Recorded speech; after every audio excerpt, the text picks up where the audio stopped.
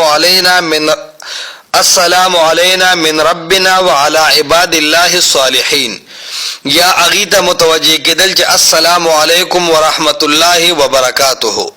دا well پکار دی. خودی کې بد دې خبره خیال ساتي چې دا کم خلق په تلاوتونو کې یا په مونږ کې مشغول دي چې د اغي توجه خراب نشي او د اغي په مونږ یا په تلاوت کې خلل پیدا نشي.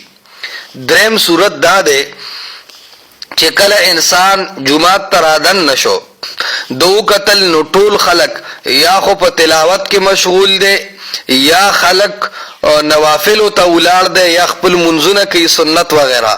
په دې صورت کې سلام ندی اچول پکار، دې ټیم کې سلام کول من دي ځکه د خلقو منځونو کې توجه خرابېږي. دې تفصیل لپاره وګوره فتاوا رحیمیہ جلد نمبر 2 صفحہ 156، علامہ شامی دور مختار صفحہ 578 جلد نمبر 1، آپ کے مسائل ان کا حل جلد نمبر 3 صفحہ 139، نظام الفتاوا جلد 1 صفحہ 310، احسن الفتاوا جلد 2 صفحہ 155. جزاکم اللہ خیرہ، عزت مندوں سے، والسلام.